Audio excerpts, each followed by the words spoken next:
অর্পণ করে কথায় আমরা প্রবেশ করি। জয় জয় শ্রী রাধে। শ্রী গুরু শ্রীপাদ বৈষ্ণবগণ করুণা করহ অকিঞ্চনে। শ্রী গুরু শ্রীপাদ বৈষ্ণবগণ করুণা করহ অকিঞ্চনে। আমার ঘুচাও ভ্রান্তি ত্রিতাপ শান্তি, ঘুচাও ভ্রান্তি ত্রিতাপ শান্তি, মাতি গোরা গুণ কীর্তনে।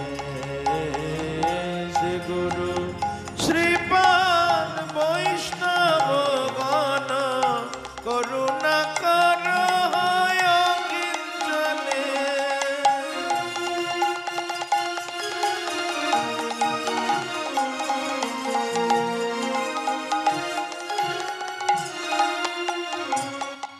আমি সাধন সুকৃতি সঙ্গতিবিহীন কলিহাত জীব পাপেতে মলিন। সাধন সুকৃতি সঙ্গীতবিহীন কলিহাত জীব পাপেতে মলিন।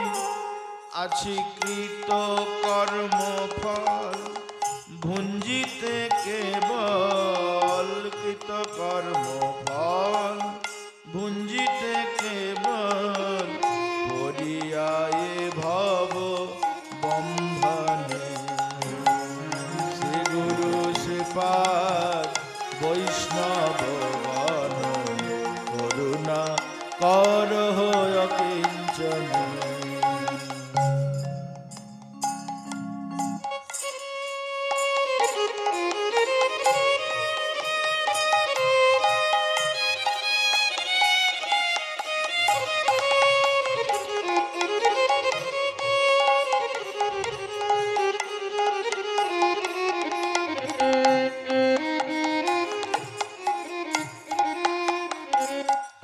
আমার যত দিন যায় অনর্থ বারায়, অশুদ্ধ মন অসার চিন্তায়, যত দিন যায় অনর্থ বারায়, অশুদ্ধ মন অসার চিন্তায়। গৌর সন্ধান শুদ্ধ কর প্রাণ, গৌর সন্ধান শুদ্ধ কর প্রাণ, ভক্তি প্রেম রস সিঞ্চনে।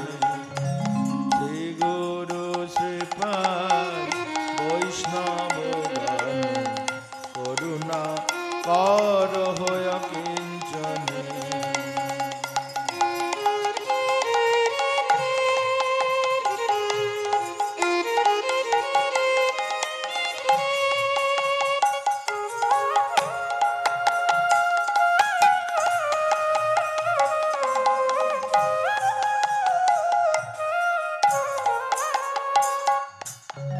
আমায় দাও প্রেমাস্বাদ ভক্ত সঙ্গে, ভাষাও গৌর রসতরঙ্গে।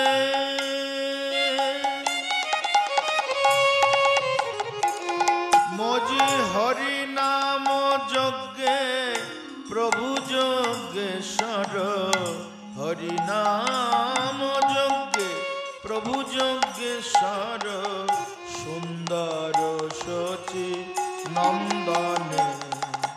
শ্রী গুরু শ্রীপাদ বৈষ্ণবগণ করুণা করহ অকিঞ্চনে।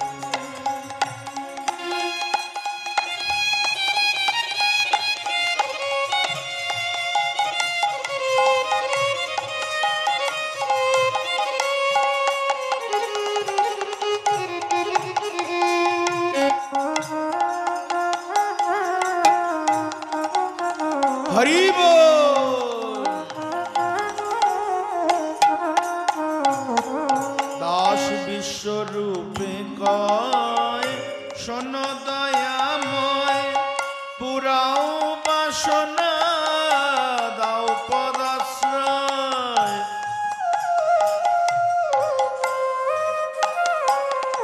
দাস বিশ্বরূপে কয় শোন দয়াময় পুরাও বাসনা দাও পদাশ্রয় মাতি গৌর গৌরবে গৌর বৈভবে গৌর গৌরবে গৌর বৈভবে গৌর মহিমা বর্ণনে শ্রী গুরু শ্রীপাদ বৈষ্ণব গণ করুণা কর অকিঞ্চন আমার ঘুচাও ভ্রান্তি ত্রিতাপ শান্তি ঘুচাও ভ্রান্তি ত্রিতাপ শান্তি মাতি গোরা গুণ কীর্তনে শ্রী গুরু শ্রীপাদ বৈষ্ণব গণ করুণা কর হয় অকিঞ্চনে করুণা কর হয় অকিঞ্চনে হরে কৃষ্ণ কৃষ্ণ কৃষ্ণ হরে হরে হরে রাম রাম রাম হরে হরে সবাই মিলে হরে কৃষ্ণ কৃষ্ণ কৃষ্ণ হরে হরে হরে রাম রাম রাম হরে গোরা গোরা গোরা গোরা গৌরঙ্গ হে গোরা গোরা গোরা গোরা গৌরঙ্গ হে হা গোরা প্রাণ গোরা গৌরঙ্গ হে হা গোরা প্রাণ গোরা গৌরঙ্গ কলি যুগ ভগবান গৌরঙ্গ হে কলি যুগ ভগবান গৌরঙ্গ হে আগরা চিত চোরা আগরা প্রাণ গোরা আগরা চিত চোরা আগরা প্রাণ গোরা আগরা প্রাণ গোরা আগরা প্রাণ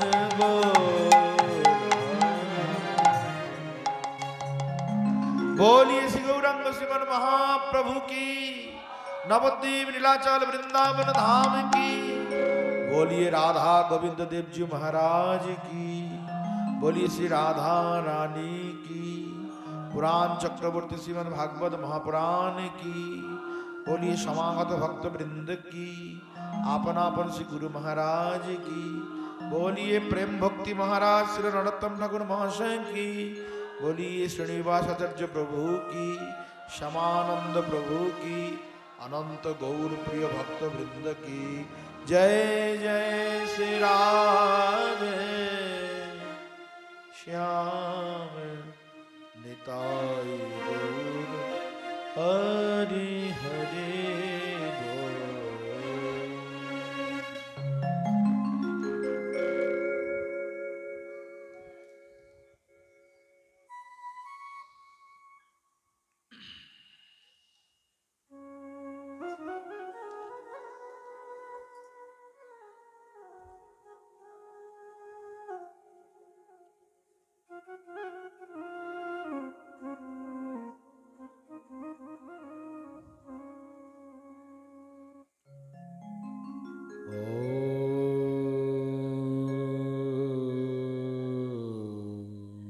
नमो भगवते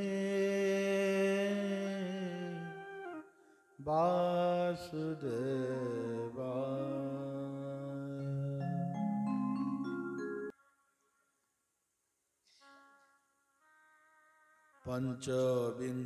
पंचविंशोऽध्याय सतां प्रसंगान मम वीर्यो संविदो भवन्ति ऋत्कर्ण रसायन कथा तज्जसनादासु अपवर्ग वर्तमनि श्रद्धारतिर्भक्ति अनुक्रमेष्यति श्रद्धारति भक्ति अनुक्रमेष्यति।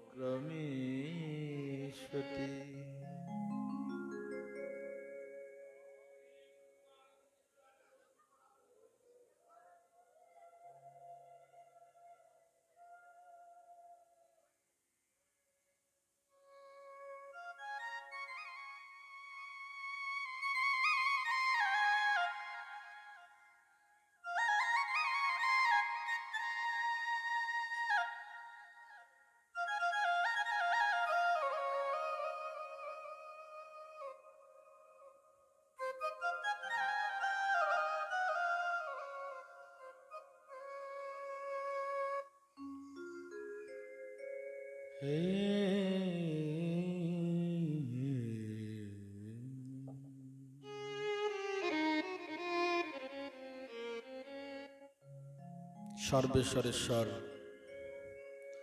জগদীশ্বর পরমেশ্বর আনন্দগন্ধ শ্রী গৌর গোবিন্দের অপার অহৈতুকী অনুকম্পায় শ্রী গোবিন্দের বাংময় স্বরূপ পুরাণ চক্রবর্তী শ্রী শ্রীমদ্ ভাগবত মহাপুরাণ অন্তর্গত ভাগবতী কথা তরঙ্গে অবিস্নাত হওয়ার সৌভাগ্য লাভে সমাসীন ভক্তবৃন্দ সকলেই আজ কৃতকৃতার্থ। জগৎ এই প্রাকৃতিক দাবদাহে প্রত্যপ্ত, অতিষ্ঠ, ক্লিষ্ট, ক্লান্ত, পরিশ্রান্ত, ব্যথিত, পীড়িত। আর এই রকম পীড়িত জনের পীড়া দূর করবার সর্বশ্রেষ্ঠ সাধন স্বরূপ শ্রী গৌর গোবিন্দের রাতুল প্রতুল চরণ, যা কিনা কোটি চন্দ্র সুশীতল, সেই সুশীতল চরণ প্রান্তে এসে আমরা পরম শীতলতা লাভ করেছি এই গরমের মধ্যেও। কি এর থেকে আর শীতল হবার কোনো স্থান নেই। অন্তঃকরণে যত ব্যথা, যত তাপ, সব দূর করবার একটাই স্থান, তা হলো গৌর গোবিন্দের রাতুল চরণ। মহাজনগণ, পদকর্তাগণ তারা অনুভব করে বলেছেন, নিতাই পদ কমল কোটি চন্দ্র সুশীতল, যে ছায়ায় জগত জুড়ায়। একটি চন্দ্র যখন সারাদিন অন্তে মধ্য গগনে উদিত হয়, সারাদিনের সেই যে প্রখর রৌদ্রের তাপ সব বিস্মৃত হয়ে যায়। সারাদিনটা যে কি তেতে পুড়ে একেবারে কষ্ট পেয়ে জীবনটা কেমন ওষ্ঠাগত হয়ে গিয়েছিল সে সব ভুলে যায় রাত্রে চাঁদের জ্যোৎস্না পেয়ে। আর আমাদের জীবনে আধ্যাত্মিক, আদি দৈবিক, আদি ভৌতিক তিনটে তাপ সবসময় তপ্ত করছে। কেউ এই তাপ থেকে বেঁচে নেই, কারো এতটা, কারো এতটা আছে সবার। এইরকম তপ্ত জীবের তাপ দূর করবার উপায় একমাত্র কোটি চন্দ্র সুশীতল সদৃশ গৌর গোবিন্দের রাতুল চরণ। আর সেই চরণ লাভের উপায় তার কথাতে আগমন। শ্রী গোবিন্দের নির্দিষ্ট যে ঠিকানা অবস্থানের তা হলো বৈকুণ্ঠ আদি গোলকধাম এইসব। কিন্তু ভগবান বলছেন নাহং তিষ্ঠামি বৈকুণ্ঠে যোগিনাং হৃদয়ন চ যৎ ভক্তা যত্র গায়ন্তি মদ ভক্তা যত্র গায়ন্তি তত্র তিষ্ঠামি নারদ। বৈষ্ণব হৃদয়ে সদা গোবিন্দ বিশ্রাম। বলছেন সদা বিশ্রাম হলেও কখনো কখনো থাকেন না। কোথায় যান? বললেন যেখানে গোবিন্দের কথা হয়, কীর্তন হয়, সেখানে গোবিন্দ অবশ্যই থাকেন। আর যেখানে গোবিন্দ থাকবেন সেখানে তো শীতলতা থাকবেই। তাই আমরা এই যে আদি দৈবিক কারণে যে তাপ ভোগ করছি, কি কঠোর, কি টেম্পারেচার, বাপরে বাপ। গ্রাম বাংলাতেও এত গরম, তাহলে শহরের অঞ্চলের কি দশা। এখন তো মিডিয়ার যুগে গ্রাম বাংলা নেই। গ্রামে গ্রামেও ঘরে ঘরে সব এসি লাগানো,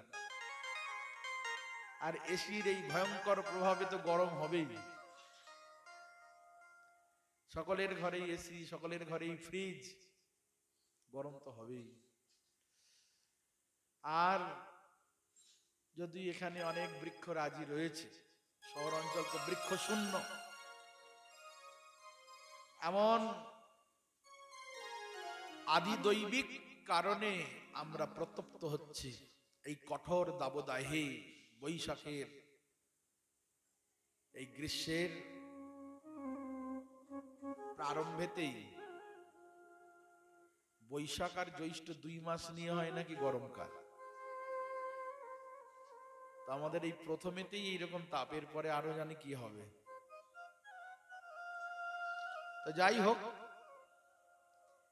ঝড় বৃষ্টি হোক আর রোদ, প্রচন্ড প্রখর রোদ্দুরই হোক, এগুলি আসলে দুর্দিন বা দুঃখের কথা নয়। দুঃখের কথায় জীবন থেকে যেন কখনো ভগবানের কথা শ্রবণ কীর্তন থেকে যেন আমরা না বঞ্চিত হই। মেঘাচ্ছন্ন দিন নয় সে দুর্দিন, হরি কথা বিহীন দিন সেই সে দুর্দিন। তাই আমাদের জীবনে যেন হরি কথা যেমনই পরিস্থিতি হোক না কেন, হরি কথা থেকে যেন বঞ্চিত না হই, বাদ যেন না পড়ে। প্রভুর অশেষ বিশেষ অনুকম্পায় আমরা কিন্তু সেই কথা শ্রবণ সৌভাগ্য লাভ করেছি। সর্ববেদান্ত সার, বেদরূপী কল্পবৃক্ষের সুপক্ষ ফল স্বরূপ,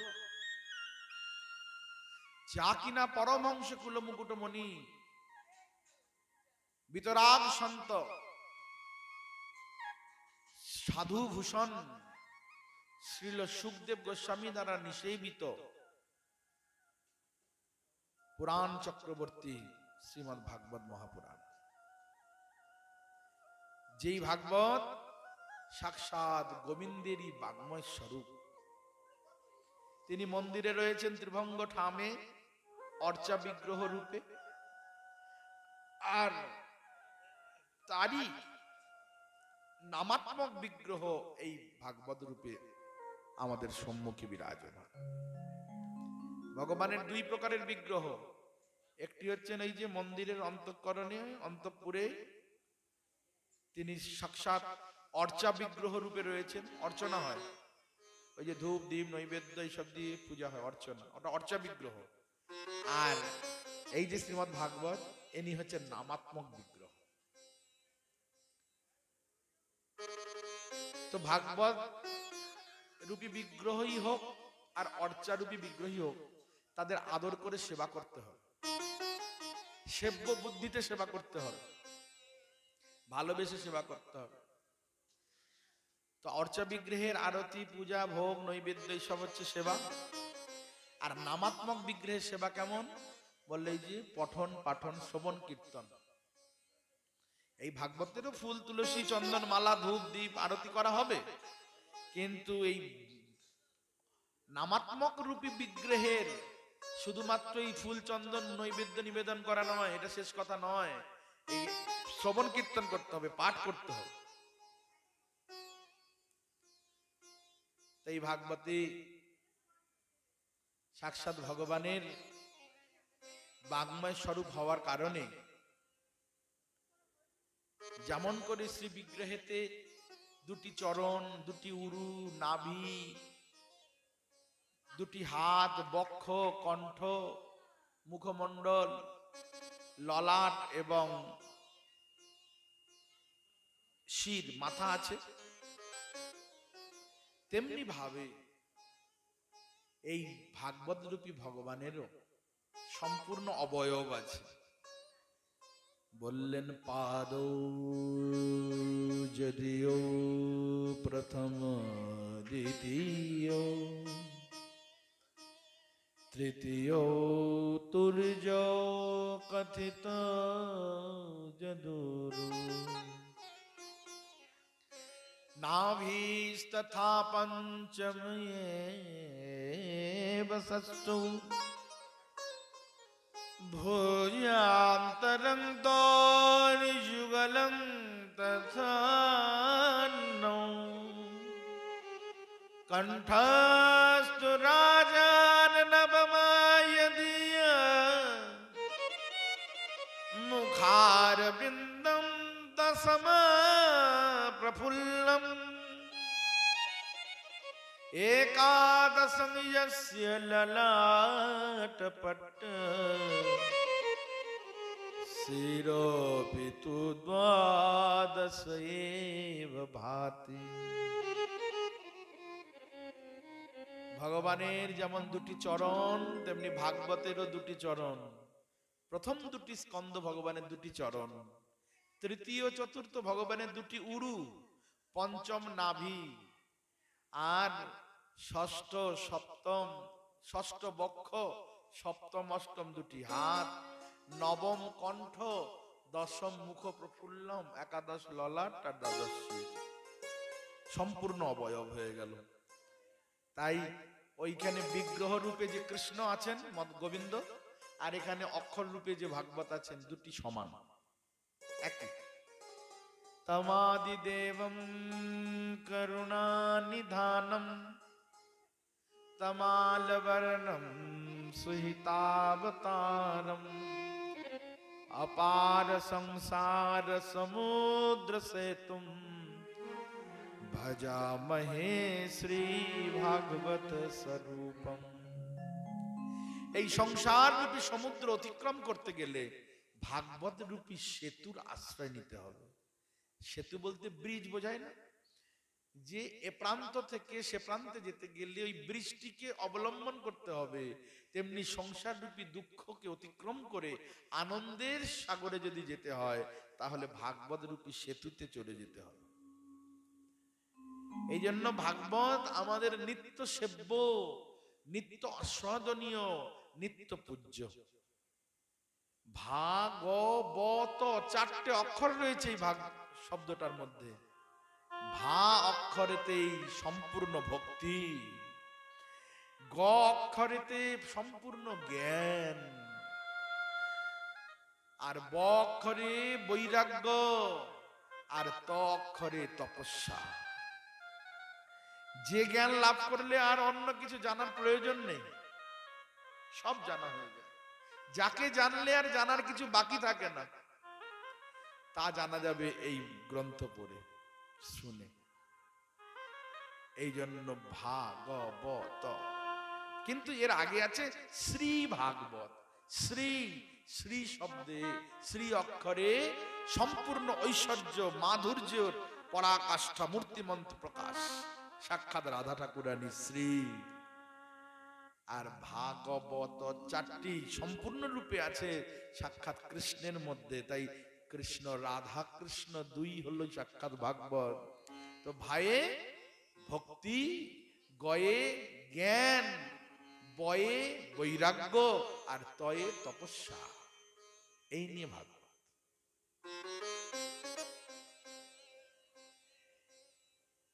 ধর্ম বলে পৃথিবীতে যা কিছু চলে ভাগবত কহে তা পরিপূর্ণ চলে।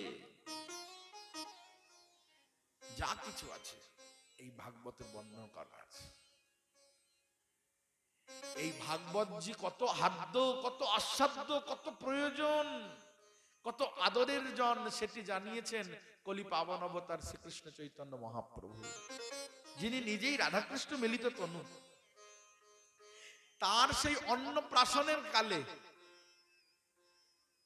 শিশুদের যেমন অন্নপ্রাশন হয়, ছেলেদের বা মেয়েদের হয়তো অন্নপ্রাশন, সোজা কথা ছোট কথা বলে মুখে ভাত।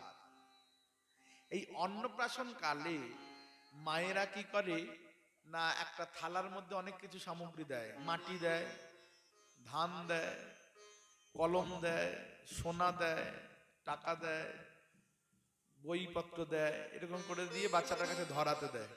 কোনটা ধরে দেখা যাক, যেটাই ধরবে ওটাই ওর ভবিষ্যৎ বলে দেবে। তেমনি একটি পাত্রের মধ্যে সবকিছুর সঙ্গে ভাগবতকে দেওয়া হয়েছিল। যখন নিমাইয়ের শিশুকালে অন্নপ্রাশন হয়, আর ছোট্ট নিমাই ধরতে পারে না, তার কাছে ওই ছোট্ট স্বরূপের কাছে ভাগবত অনেক বড়, তখন জোর করে একেবারে হুমরি দিয়ে পড়ে যেন ওই ভাগবতকে বুকে করতে চাচ্ছে, ভাগবতকে ধরতে চাচ্ছে। তখন নীলাম্বর চক্রবর্তী আদি জগন্নাথ মিশ্র যারা যারা আছেন তারা সকলে বুঝলেন এ ছেলে সাধারণ নয়, বড় পণ্ডিত হবে। ওই দেখো ভাগবতকে জড়িয়ে ধরছে। তারপর ছেলেবেলা থেকে নবদ্বীপ লীলা, সেই 24 বছর পর্যন্ত মহাপ্রভু নিরন্তর এই ভাগবতের কথাই শ্রবণ করেছেন। ধ্রুব চরিত্র, প্রহ্লাদ চরিত্র, এই ভাগবতের যে ভক্ত চরিত্র আছে এগুলি খুব শ্রবণ করতেন। আর যখন নীলাচলে চলে গেলেন সন্ন্যাস গ্রহণ করে, তখনও ভাগবত শ্রবণ করছেন। তখন কোনগুলি? ওই যে রাস পঞ্চাধ্যায় আদি, ভ্রমর গীতি আদি, এই সমস্ত নিরন্তর শ্রবণ করছেন। তাহলে মহাপ্রভুর সারা জীবনের আস্বাদনের, আদরের, প্রাণের বিষয় হলো এই শ্রীমদ্ ভাগবত। তাই ভাগবতকে ভালোবাসতে হবে, ভাগবত শ্রবণ করতে হবে, ভাগবত সম্বন্ধে জানবার প্রয়াসশীল হতে হবে। তবে পয়সা আছে বলে বই কিনে আর করে নিলে তো আর বোঝা যাবে না। আর ওই করতে গিয়ে আজকাল অনেকেরই বিকৃত বুদ্ধি হচ্ছে। সদ্গুরুদেবের চরণে আশ্রিত না হয়ে নিজের মন মানি, আমি অনেক পড়াশোনা জানি, আমার অনেক ডিগ্রি আছে, আমি পড়ে বুঝে যাব, তা নয়। এ অপ্রাকৃত বস্তু, গুরুমুখী বিদ্যা। ভাগবত পর গিয়া বৈষ্ণবের স্থানে, একান্ত আশ্রয় কর বৈষ্ণব চরণে। আর গৌর ভক্তগণের নিত্য কর সঙ্গ, তবে তো বুঝিবে সিদ্ধান্ত সমুদ্র তরঙ্গ। সেই কারণে অনুগত হয়ে, সদ্গুরুদেবের চরণে আশ্রিত হয়ে, অনুগত হয়ে এই ভাগবত শ্রবণ করতে হয়। তবেই কিছু অনুভব হলে হতে পারে, তার কৃপা। এটা কৃপা সাপেক্ষ বস্তু। নিজের বিদ্যা দিয়ে, অপবল তপবল, ধনবল জনবল এইসব দিয়ে বুঝবার কথা নয় এই ভাগবত। ভাগবত সম্পূর্ণ ভক্তির বিষয় এবং ভক্তের দ্বারা, সেই করুণার দ্বারা সঞ্চারিত হওয়ার বিষয়। এমনই পুরাণ চক্রবর্তী শ্রীমদ্ ভাগবত, যা কিনা 18টি পুরাণের মধ্যে শ্রেষ্ঠ। পুরাণ চক্রবর্তী পুরাণের দরবারে সিংহাসনে বসে আছেন মহাপুরাণ শ্রীমদ্ ভাগবত, আর তাকে অন্যান্য পুরাণরা সবাই সেবা করছে। পদ্ম পুরাণ, স্কন্দ পুরাণ চামড় ঢুলাচ্ছে, ব্রহ্মাণ্ড পুরাণ পিছন থেকে ছাতা ধরেছে, অগ্নি পুরাণ আরতি করছে, লিঙ্গ পুরাণ সে জয় হোক, তারপরে মৎস্য পুরাণ পুষ্প বর্ষণ করছে। এরকম এক একজন পুরাণ মহাপুরাণ ভাগবতের সেবা করছেন। বলো শ্রীমদ্ ভাগবত মহাপুরাণ কি। সাক্ষাৎ সনাতন গোস্বামী পাদ এই ভাগবত বিষয় বলছেন, সর্বশাস্ত্রাব্ধি পীযুষ, যত শাস্ত্র আছে সব শাস্ত্রের নির্যাস পীযুষ মধু, তাহলে এই ভাগবত। সর্বশাস্ত্রাব্ধি পীযুষ সর্ববেতৈক সৎফল, সর্বসিদ্ধান্ত রত্নাঢ্য সর্বলোকৈকদৃক পদ, সর্বভাগবত প্রাণ শ্রীমদ্ ভাগবতো প্রভু, কলিদ্ধান্ত দিতাদ্দিত্য শ্রীকৃষ্ণ পরিবর্তিত, পরমানন্দ পাঠায় প্রেম বর্ষ অক্ষরায়তে, সর্বদা সর্বসেব্যায় শ্রীকৃষ্ণায় নমোস্তু মে। মদেক বন্ধো মৎসঙ্গিন মদ্গুরু মন মহাধন, মন নিস্তারক মদ ভাগ্য স্মদানন্দ নমোস্তু মে। এই শ্রীমদ্ ভাগবত সমস্ত শাস্ত্রের সার, সর্ববেদের হচ্ছে পাকা ফল স্বরূপ এই শ্রীমদ্ ভাগবত, সর্বসিদ্ধান্তের সার, সমস্ত ভক্তগণের একমাত্র আস্বাদনীয় এবং সেই দিক স্বরূপ। কলি কালে চারিদিকে ঘোর অমানিসার অন্ধকারে জগৎ যখন তামসাচ্ছন্ন, আর সেই জগতে দেদীপ্যমান উজ্জ্বল ভাস্করের মতো তিনি মধ্য গগনে বিরাজিত সাক্ষাৎ ভাগবত মহাপুরাণ, কলিদ্ধান্ত দিতাদ্দিত্য, যেই ভাগবত সাক্ষাৎ ভগবান শ্রীকৃষ্ণের দ্বারা পরিবর্তিত, শ্রীকৃষ্ণ পরিবর্তিত। এই জন্য এহেন ভাগবত সর্বদাই সমস্ত ভক্তগণের দ্বারা সেব্যমান হচ্ছেন। এমনই সেই ভাগবত স্বরূপ ভগবান শ্রীকৃষ্ণকে আমি বারবার প্রণাম করি। আমার মতো দিনহীন কাঙালের একমাত্র তিনিই বন্ধু, তিনিই সঙ্গী এবং আমার হৃদয় স্বরূপ, আমার নিস্তারকারী। এমন এই ভাগবত, তাকে আমি বারবার প্রণাম করি। বলিয়ে শ্রীমদ্ ভাগবত মহাপুরাণ কি, বলিয়ে শ্রীমদ্ ভাগবত মহাপুরাণ কি। কবিরাজ গোস্বামী পাদ চৈতন্য চরিতামৃতে বর্ণনা করেছেন, দুই ভাই কে, গৌরার নিতাই, দুই ভাই জীবের খালি অন্ধকার, দুই ভাগবতের সঙ্গে করান সাক্ষাৎকার। এক ভাগবত ভক্তি রস শাস্ত্র, আর ভাগবত ভক্ত ভক্তি রস পাত্র। তাই এমন এই ভাগবত শাস্ত্র হোক আর পাত্র হোক, এদের সঙ্গে যদি একবার সংযোগ হয়ে যায়, জীবন কৃতকৃতার্থ হবেই হবে, ধন্যাতি ধন্য হবেই হবে। তাই শাস্ত্ররূপী এই ভাগবত সাক্ষাৎ শ্রীকৃষ্ণ কৃপাঘন মূর্তি। এমন এই ভাগবতে কেমন করে কৃষ্ণকে পাওয়া যায়, কৃষ্ণ প্রাপ্তির উপায়, কেমন করে সেই প্রেম ধর্ম লাভ হয়, তা বর্ণনা করেছেন। হ্যাঁ, এই কারণে যে বলবেন আমি ভাগবত বুঝি, আমি অনেক পড়েছি, অনেক শুনেছি, সে শুধুমাত্র কপটতাই করছে, জানতে হবে। এ হলো কৃপা সাপেক্ষ বস্তু, হৃদয়ে তিনি আবির্ভূত হতেন। দেখুন আমাদের যে পূর্ব আচার্যজন আছেন, এই আচার্যের মধ্যে কাদের কাদের বিশেষ করে বলা হয়? জয় রূপ সনাতন ভট্ট রঘুনাথ, শ্রীজীব গোপাল ভট্ট দাস রঘুনাথ, এরাই তো আমাদের গৌড়ীয় বৈষ্ণবগণের প্রধান আচার্যগণ। এই আচার্যগণের মধ্যে রূপ গোস্বামী প্রাদের আরাধ্য ভগবান তিনি হচ্ছেন গোবিন্দ দেবজি, যিনি জয়পুরে আছে এখন। সনাতন গোস্বামী পাদের আরাধ্য ধন, সে হচ্ছে মদন মোহন, রূপ সনাতন। রঘুনাথ দাস গোস্বামীর আরাধ্য হচ্ছেন গিরিধারী, মহাপ্রভু দিয়েছিলেন।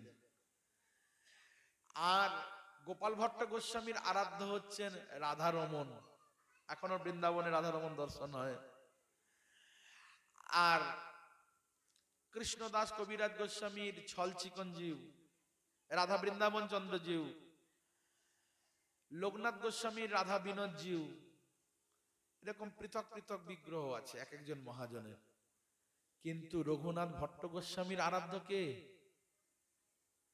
এই যে রঘুনাথ ভট্ট, জয়রূপ সনাতন ভট্ট রঘুনাথ, এই রঘুনাথ ভট্টের আরাধ্য বিগ্রহ কে? আজকে মনে রাখুন, সে হলো শ্রীমদ্ ভাগবত। তিনি এত ভাগবতকে ভালোবাসতেন, এক একটি শ্লোক 6-6টা রাগ রাগিনীর উপরে তিনি গান করতেন। এক একটি শ্লোক 6-6টি রাগের উপর দিয়ে তিনি আস্বাদন করতেন। কত আস্বাদনের বস্তু বলুন এই ভাগবত। বলছেন যিনি ভাগবত শ্রবণ করেন, যিনি ভাগবত কীর্তন করেন, তিনিও ধীরে ধীরে ভাগবত হয়ে যান, তিনিও সেই রকম ভাগবত হয়ে যাবেন। যার ঘরে ভাগবত আছে জানবেন সাক্ষাৎ ভগবান তার ধাম নিয়ে, তার পরিকরকে নিয়ে সাক্ষাৎ বিরাজমান। এমনই ভাগবতের মহিমা। সেই জন্য কলিকালে এই ভাগবত শ্রবণ একান্ত কর্তব্য প্রতিজনের। ওই জন্য সর্বপ্রধান প্রথম আদেশ করেছেন সদা সেব্যা।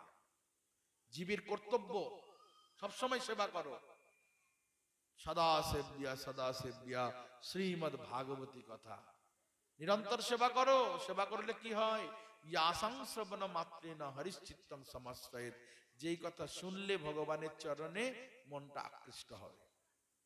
এই ভাগবতে কি আছে, এর বিষয়বস্তু কি? এই ভাগবতে আছে কত ভক্তের চরিত্র, এই ভাগবতে আছে কত গীত আছে। গীতের মধ্যে ভীষ্ম গীত, রুদ্র গীত, বেণু গীত, গোপী গীত, প্রণয় গীত, যুগল গীত, ভিক্ষু গীত, এত সব গান আছে এর মধ্যে। আর আছে ভক্ত চরিত্র। এই ভক্ত চরিত্রের মধ্যে ভীষ্মদেবের চরিত্র, কুন্তী দেবীর চরিত্র, তারপর তাদের দ্বারা স্তুতি, ধ্রুব চরিত্র, প্রহ্লাদ চরিত্র আছে, প্রচেতাগণের চরিত্র, পৃথু মহারাজের চরিত্র, রাজর্ষি ভরতের চরিত্র, উদ্ধবের চরিত্র, ব্রজ গোপীগণের চরিত্র আছে। সেই একজন অসুর বৃত্রাসুরের চরিত্র, চিত্রকেতু রাজার চরিত্র, উশনির দেশের রাজার চরিত্র, এই সমস্ত চরিত্র আর গীত, স্তুতি, প্রার্থনা, এই নিয়েই ভাগবত। আর কি? এই জন্য প্রাণের প্রাণ সদৃশ এই শ্রীমদ্ ভাগবত, যা গৌড়ীয় বৈষ্ণবগণের একমাত্র হার্দ আস্বাদ্য, এবং এই হলো পরম সংহিতা, যা কিনা এটাই হলো গোস্বামীগণের মত। ভাগবতী হচ্ছে ভাষ্য, এর উপরেই এই সম্প্রদায় নির্ভর করছে। কিন্তু স্বতন্ত্রভাবে এই ভাগবতে তো আর গৌড়ীয় বৈষ্ণবের কথা বলা নেই। সেই জন্য অন্যান্য সম্প্রদায় মানতে চায়নি বলে পরবর্তীতে জয়পুরে গলতাগাদিতে সেখানে সকলের সেই আকাঙ্ক্ষার কারণে পরবর্তী মহাজন বলদেব বিদ্যাভূষণ, যিনি বৃন্দাবন থেকে গিয়েছিলেন, যিনি বিশ্বনাথ চক্রবর্তী পাদের শিক্ষায় শিক্ষিত, যিনি শ্যামানন্দ পরিবারে দীক্ষিত ছিলেন, কিন্তু বিশ্বনাথ চক্রবর্তী পাদের কাছে হরিবল্লভ দাস সেই রাধাকুণ্ডে তিনি শিক্ষা গ্রহণ করে তার শিক্ষায় শিক্ষিত হয়ে তিনি গোবিন্দ দেবজির আদেশে কৃপায় 1 সপ্তাহের মধ্যে একটি ভাষ্য রচনা করলেন। তার নামই হচ্ছে গোবিন্দ ভাষ্য। তো যাই হোক, এই শ্রীমদ্ ভাগবতী হচ্ছে গৌড়ীয় বৈষ্ণবগণের প্রাণ স্বরূপ। ভাগবতে কত চরিত্র, আর সেখানে সৃষ্টির সেই আদিকালে ব্রহ্মা যখন ভগবানের কাছ থেকে আদেশ পেয়েছেন যে সৃষ্টি বিস্তার করতে হবে, আর তিনি তার নিজের বিভিন্ন অঙ্গ থেকে সৃষ্টি করলেন 10 জন ঋষিকে, কিন্তু এদের দ্বারা সৃষ্টিকে খুব তাড়াতাড়ি বিস্তার করানো যাচ্ছে না। তাই নিজেরই দক্ষিণ অঙ্গ থেকে স্বয়ম্ভবু মনুকে প্রকাশ করেছেন, এবং বাম অঙ্গ থেকে স্ত্রী স্বরূপা শতরূপাকে তিনি প্রকাশ করেছেন। স্বয়ম্ভবু মনু এবং শতরূপা দেবী এই দুইজনেই হচ্ছে আদি মানব। তার থেকে এই মনুষ্য জগৎ সৃষ্টি হয়েছে। এই জন্য আমাদের সবাইকে মানব বলে, মানুষ বলে, আমরা মনুর সন্তান। আর এই মনুর প্রথম দুটি পুত্র এবং তিনটি কন্যা হয়। দুটি পুত্র হচ্ছে উত্তানপাদ এবং প্রিয়ব্রত, আর তিনটি কন্যা আকুতি, দেবহূতি এবং প্রসূতি। দ্বিতীয় কন্যার নাম হচ্ছে দেবহূতি, আর দেবহূতির সঙ্গে ব্রহ্মার ছায়া থেকে সৃষ্টি হয়েছিল ঋষি কর্দম, তার সঙ্গে বিবাহ দিলেন। আর বিবাহ দিলে পর ঋষি কর্দম, যিনি পূর্বে তপস্যা করবার কারণে বনে প্রবেশ করেছিলেন, দীর্ঘকাল তপস্যা করে ভগবান প্রসন্ন হয়ে তাকে দর্শন দিয়ে বলেছিলেন যে আমি তোমার পুত্র রূপে জন্মগ্রহণ করব। আর সেই কারণে তিনি ব্রহ্মারই আদেশে তারই পুত্রের সঙ্গে বিবাহ, তারই মানে পুত্রের কন্যা, নাতনি, পুত্র হচ্ছে মনু, আর মনুর কন্যা হচ্ছে দেবহূতি, তার সঙ্গে বিবাহ স্থাপন করলেন। বিবাহ হলো তার, আর বিবাহ হলে পরে তার গর্ভে 9টি কন্যার জন্ম হয়।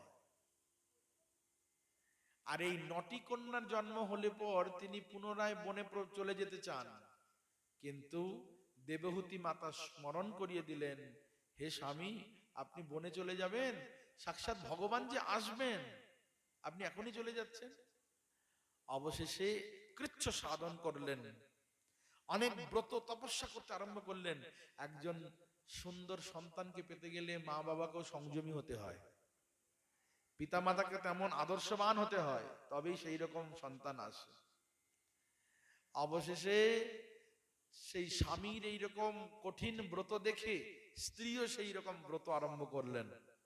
তারপরে ব্রত পূর্ণ হলে তারা মিলিত হলেন এবং সাক্ষাৎ ভগবান আবির্ভূত হলেন। তিনি হলেন কপিল দেব ভগবান। बोलिए कपिल देव भगवान की, बोलिए कर्दम ऋषि की, श्रीमद् भागवत भगवान की। আমরা এই কপিল দেব প্রসঙ্গ শ্রবণ করবার চেষ্টা করব, যেখান থেকে আমাদের জীবনে বিশেষ কিছু শিক্ষা আছে। কারণ কলিযুগ পাবন অবতার শ্রীমান মহাপ্রভু, তিনি এই কলিযুগের জীবকে অতি উৎকৃষ্ট বস্তু প্রদান করেছেন। আপনি করি আস্বাদনে শিখাইলে জগজনে, প্রেম চিন্তামণি ধনী প্রভু, নাহি জানে স্থানাস্থান, যারে তারে কইল দান, মহাপ্রভু দাতা শিরোমণি। এমন দাতা এই জগতে আর কেউ হয়নি, মহাপ্রভু হচ্ছেন দাতা শিরোমণি। তিনি কি করেছেন না, এই জগতে এক অপ্রাকৃত বস্তু, যা ব্রহ্মা শিব পর্যন্ত জানে না, পাওয়া তো দূরের কথা, সেই বস্তু সকলকে দান করেছেন। ওইছে ভাব সিন্ধু, ওইছে গুপ্ত ভাব সিন্ধু, ব্রহ্মা না পায় যার এক বিন্দু, হেন ধন বিলাইল সংসারে, ওইছে দয়ালু অবতার, ওইছে দাতা নাহিয়ার, গুণ কেহ না রে বর্ণিবারে। কহিবার কথা নয়, কহিলে কেহ না বুঝয়, ওইছে চিত্র চৈতন্যের রঙ্গ, সেই সে বুঝিতে পারে, চৈতন্যের কৃপা যারে, হয় তার দাস অনুদাসের সঙ্গ। চৈতন্য করুণা কৃপা বুঝতে গেলে তাহলে তার দাসের অনুদাসের সঙ্গ করতে হবে। আর চৈতন্য লীলা রত্নসার, স্বরূপের ভান্ডার, দেহ থুইল রঘুনাথের কণ্ঠে, তার কিছু যে শুনিলু তাহা ইহা বিস্তারিলু, ভক্তগণে দিলু এই ভেটে। কবিরাজ গোস্বামী পাদ বলছেন, সেই বস্তু যা শ্রবণ করেছি তা আমি বর্ণনা করছি। যদি কেহ হেন কয় গ্রন্থ কইলে শ্লোকময়, ইতর জনে নারিবে বুঝিতে। যারা ইতর জন, যারা গৌর গোবিন্দের চরণে প্রপন্ন হয়নি, তারা বুঝবে কি করে? প্রভুর যেই আচরণ সেই করি বর্ণন, সর্বচিত্ত নারী আরাধিতে। সকলের মন জয় করা যায় না। ও বলবে কি কবিতার মতো করে লিখলো, সে বলছে গদ্যের মতো করে কেন লিখলো না, ও বলছে সম্পূর্ণ লেখা নেই। এইরকম বিভিন্ন জন বিভিন্ন মত প্রকাশ করবে, তাই সবার চিত্তকে জয় করা যাবে না। শোনো, নাহি কাহা সবিরোধ, নাহি কাহা অনুরোধ, সহজ বস্তু করি বিবরণ। যদি হয় রাগদ্বেষ তা হয় আবেশ, সহজ বস্তু না যায় লিখন। যে বা নাহি বুঝে কেহ, শুনিতে শুনিতে সেহ কি অদ্ভুত চৈতন্য চরিত। কৃষ্ণে উপজীবে প্রীতি, বুঝিবে রসের রীতি, শুনিলেই বড় হয় হিত। শুনলেই মঙ্গল হবে, কোনো চিন্তা নেই, নাই বা বুঝতে পারো। ভাগবত শ্লোকময় টিকা, ভাগবতে তো শুধু শ্লোকই আছে, তার টিকাগুলো আবার সংস্কৃত লেখা, তাহলে সবাই তো বুঝছে সেগুলি। কেমন করে বুঝছে? তেমন করে বুঝে নেবে। ভাগবত শ্লোকময় টিকা তার সংস্কৃত হয়, তবু কইছে বুঝে ত্রিভুবন। ইহা শ্লোক 2-4 তার ব্যাখ্যা ভাষা করি, কেনে না বুঝিবে সর্বজন। কবিরাজ গোস্বামীপাদ তিনি আবদার করছেন, তিনি জাহির করতে চান যে বাংলা ভাষায় লেখা গ্রন্থ নিশ্চয়ই সকলে বুঝবে, কিন্তু সরল চিত্তে প্রপন্ন হয়ে গৌর ভক্তের সঙ্গ ক্রমে বুঝতে পারবে। আর তিনি এখানে বর্ণনা করলেন সেই সর্বশ্রেষ্ঠ বস্তু জগৎজীবকে দান করে মহাপ্রভু হয়েছেন দাতা শিরোমণি। মহাপ্রভু কি দান করেছেন? সেই যে অনর্পিত চরিং চিরা করুণাবতীর্ণ কলৌ, সমর্পয়তুমুন্নত উজ্জ্বল রসা, সভক্তি শ্রিয়ম হরিপুরট সুন্দর দ্যুতি কদম্ব সন্দেপিত, সদা হৃদয় কন্দরে স্ফুরতু সচিনন্দন। সচিনন্দন শ্রী গৌরাঙ্গ মহাপ্রভু, যিনি নিরন্তর ভক্তের হৃদয়ে চিত্তরূপী গুহাতে স্ফুরিত হোক, তিনি কি করেছেন? অনর্পিত বস্তুকে অর্পণ করেছেন। সেটি হলো এই যে রাধা দাস্য, রাধারানীর দাসী হয়ে নিরন্তর রাধা গোবিন্দের যে সেবা, যা মহাপ্রভু নিজে আস্বাদন করে জগৎজীবকে আস্বাদন করিয়েছেন, এই সর্বশ্রেষ্ঠ বস্তু যে দান করেছেন, সেটি বুঝতে বা জানতে গেলে প্রথমে ভাগবতের এই কথাগুলি শ্রবণ করতে হবে, প্রয়োজন আমাদের।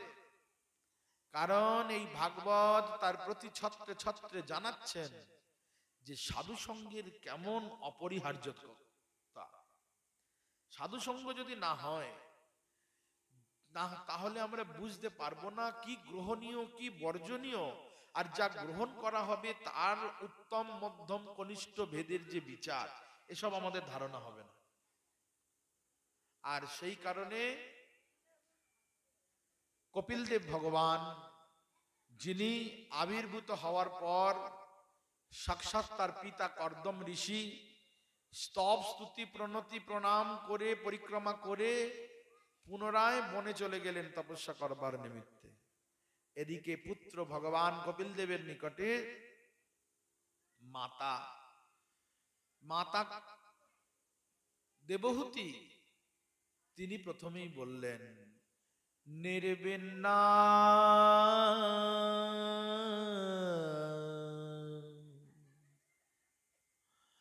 নিতরাং ভুমান সিন্দ্রিয় তর্সনা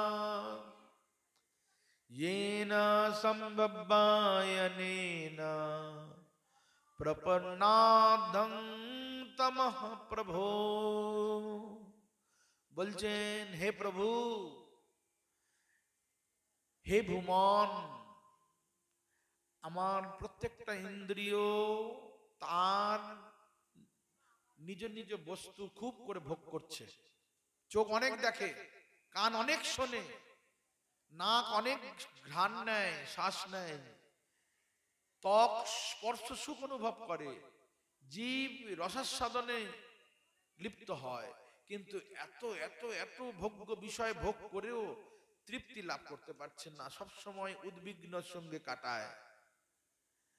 আর এইভাবে ভোগ করতে করতে করতে করতে ঘোর অন্ধকারে নিপতিত হচ্ছে, সংসার রূপী কূপের মধ্যে পতিত হয়ে যাচ্ছি, আমাকে উদ্ধার করো এখান থেকে। ভগবান কপিল দেব নিজ পুত্রের কাছে বলতে লাগলেন, সংসার রূপী বৃক্ষটাকে ছেদন করে দাও, তোমার কৃপারূপী কুরুল দিয়ে সংসার রূপী বৃক্ষটাকে ছেদন করে দাও। বলছেন ত্বং ত্বাগতাহং শরণং শরণ্যং সাভৃত সংসারতরো কুঠারম জিজ্ঞাসয়াহং প্রকৃতিঃ পুরুষস্য নমামি সদ্ধর্মবিদাং বরিষ্ঠম তং ত্বাগতাহং শরণং শরণ্যং সাভৃত সংসার তরো কুঠারম। সংসার রূপী বৃক্ষ তোমার কৃপারূপী কুরুল দিয়ে ছেদন করে দাও। ভগবান কপিল দেবের নিকটে মাতা দেবহূতি বলছেন, এই সংসারে এত শিকড়, এত ডালপালা শাখা উপশাখা হয়ে গেছে, এই গাছ, এই সংসার রূপী গাছ মহিরুহু আকার ধারণ করেছে, একে ছেদন করো। ভগবানের চরণে শরণাপন্ন হলে, এইভাবে আরতি জানালে, তখন কপিল দেব ভগবান বললেন, মা, এই সংসার রূপী বৃক্ষ ছেদন করতে গেলে সাধুরূপী সঙ্গ করতে হবে। মা সঙ্গে সঙ্গে বললেন, কাকে দেখ চিনবো? সাধুকে কি করে জানবো এ সাধু না এ সাধু অসাধু? সাধু অসাধু চেনা যাবে কি করে? তখন কতগুলি তটস্থ লক্ষণ বললেন। কি বললেন? মা, তিতিক্ষবাহ কারুণিকা সুরীদ সর্বদেহিনাম अजात शत्रु वसंत साधवो साधुभूषणम मय्यन्नन्नेव भावेन भक्तिं कुर्वन्ति ये दृढं मत्कृते भक्त कर्मण्यं तक्तो सजन बान्धवा मदाश्रया कथामृष्टा शृण्वन्ति कथयन्ति च तपन्ति विदिधास्तपानैतान् मद्गतो चेतसः स एते साधवः स्वद्भि सर्वसंग विवर्जिताः संगते असूते प्रार्थं संग दोषो हराहिते। কোনো উপায় যদি একবার প্রসঙ্গ হয়ে যায়, সাধুদের সঙ্গে যদি একবার প্রসঙ্গ হয়ে যায়, সঙ্গ হয়ে যায়, কিরকম সাধু? বলছেন, যিনি নিরন্তর আমার কথা শ্রবণ করেন, যিনি সহিষ্ণু, সহনশীলতা রয়েছে, তৃণাদপি শুনিছেন তরুরপি সহিষ্ণু না, এমন সহিষ্ণু সাধুর সঙ্গ। জীবনে যিনি জীবের দুঃখ দেখে, পর দুঃখ দেখে নিজে দুঃখী হয়ে যায়, এবং যিনি সকলের জন্য মঙ্গল কামনা করেন, যার শত্রু মিত্র বলে কেউ নেই, এবং যিনি নিষ্কাম, পরম শান্ত, যিনি শাস্ত্র অনুগত হয়ে শাস্ত্র শাসনে পরিচালিত, এমন জন হচ্ছে প্রকৃত সাধু, যারা ভগবান ছাড়া দ্বিতীয় বস্তুর প্রতি আগ্রহ প্রকাশ করেন না, একনিষ্ঠ ভাবে ভক্তি যারা পালন করেন, নিরন্তর ভগবানের সেবা সুখে যারা সুখী হয়ে থাকেন, ভগবানের সেবা সুখের জন্য নিজের সর্বধর্ম পরিত্যাগ করে থাকেন, এমনকি যিনি ভগবানের কারণে নিজের স্বজন বন্ধু বান্ধব সমস্ত পরিত্যাগ করে এবং ভগবানের বিষয়ে নিরন্তর মধুর মধুর ভগবানের কথা শ্রবণ কীর্তন করে থাকে, ভগবানের চরণে সমর্পিত চিত্ত যার, এমন হৃদয়েতে আধ্যাত্মিক তাপ যেখানে আর কোনোভাবেই ব্যথিত করতে পারে না, এহেন সাধুগণের সঙ্গ করতে হবে। এবার বুঝে দেখুন, তিলক মালা করা আর মাথা ন্যাড়া করাটাই শুধুমাত্র সাধুর লক্ষণ নয়।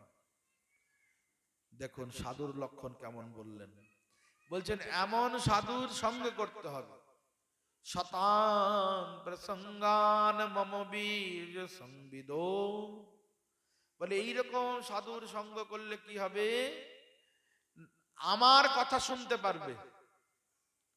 আমার কথাটা সাধারণ কথা নয়, ওই হাটে মাঠে চিৎকার করে মাইক নিয়ে যে ভোট আসছে, সবাই খারাপ আমি ভালো, সব দলের একটাই কথা, সবাই খারাপ আমি ভালো। তো এই সব খারাপ ভালো কথা নয়। কোন কথা বলেন, কানের আর মনের আনন্দ বর্ধনকারী কথা, শক্তিশালী কথা। মম বীর্য সংবিদ ভবন্তি হৃৎকর্ণ রসায়ন কথা, ভগবানের কথাটা পরম ঔষধ। ওষুধের প্রশ্ন আসছে কেন, বলে রোগী তো তাই, রোগীকে এখানে আমরা সবাই রোগী, কেউ সুস্থ নয়। কে বলেছে আমাকে একটাও ট্যাবলেট খেতে হয় না, আমি সুস্থ, ডাক্তার বলেছে। বলে তথাপি আমি রোগী। কি রোগী বলেন, ভব রোগে রোগ, আমি রোগাক্রান্ত রোগগ্রস্ত। ভবরোগ কোনটা, বলে জ্বরের যেমন লক্ষণ আছে না, ঠান্ডা লাগে, কিছু খেতে রুচি নেই, ভালো লাগে না, শীত শীত লাগছে, এটা জ্বরের লক্ষণ। জন্ডিসের লক্ষণ কেমন, সব হলুদ হয়ে গেছে, জন্ডিসের লক্ষণ। এমনকি তারও খাবার রুচি নেই, তার ইউরিনটাও মূত্রটাও হলুদ হলুদ, এটা ওর জন্ডিসের লক্ষণ। তো আমাদের ভবরোগ হয়েছে, এটার লক্ষণ কি, এর লক্ষণ নেই? রোগ থাকলেই লক্ষণ থাকবে। লক্ষণটা কি, বলে পায়ের নখ থেকে মাথার চুল পর্যন্ত বলছে এই যে আমি, আর এগুলো সব আমার, এটাই লক্ষণ। এটা আমি নই আর এগুলো আমার নয়। যেমন এটা আমি নই, এটা আমার চশমা, এটা আমার ঘড়ি, এটা আমার গ্রন্থ, এটা আমার বাড়ি, এটা আমার ব্যাগ, এগুলি আমি নই, আমার মানে যেগুলো আমি ব্যবহার করি। তাহলে আমি কোনটা এটাই তো বুঝতে পারিনি এখনো।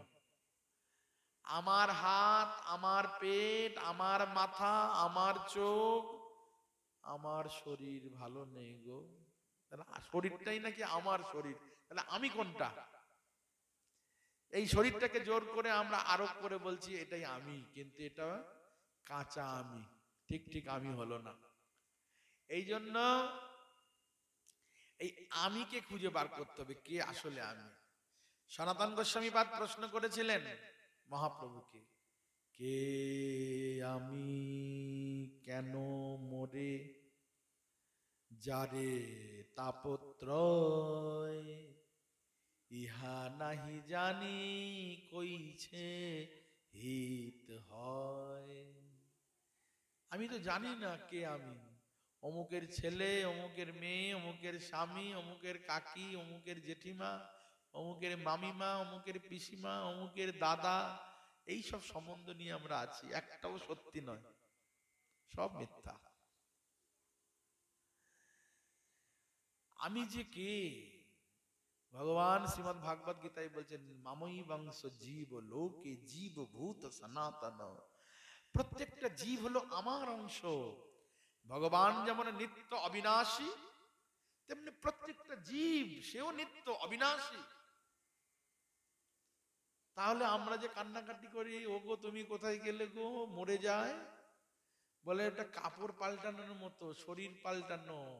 শরীরই কোনোদিন মরে না, দেহি কোনোদিন মরে না, দেহটা মরে। দেহি কোনটা? বলে যেটাকে দেখিনি সেটা দেহি,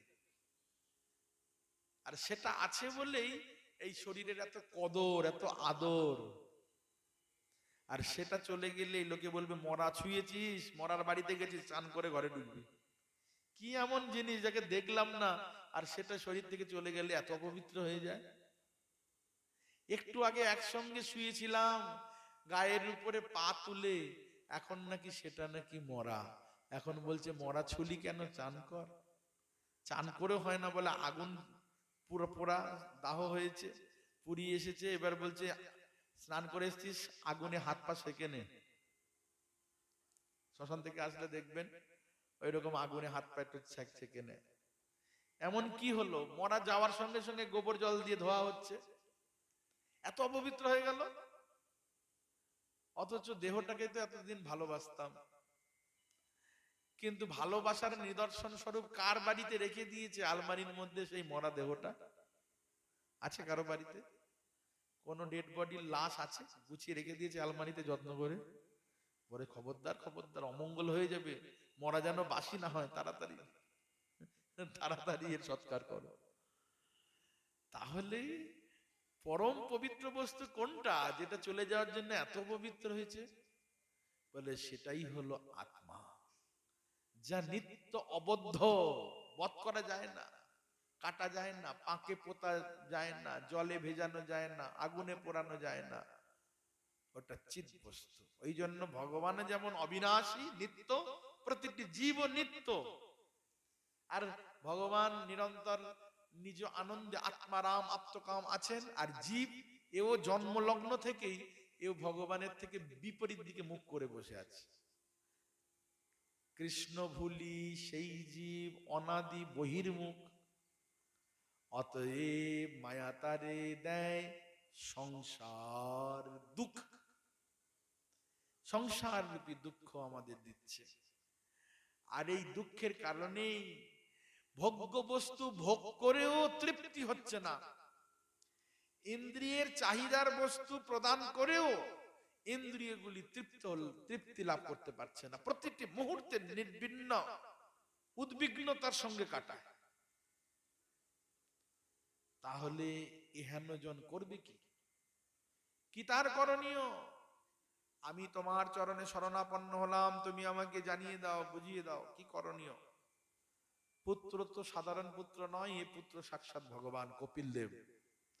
আর মাতা দেবহূতি জগতের হয়ে প্রশ্ন করছেন। এটা শুধু মার আকার প্রশ্ন নয়, এ প্রশ্ন তো সমস্ত জগতের, আমাদের প্রশ্ন।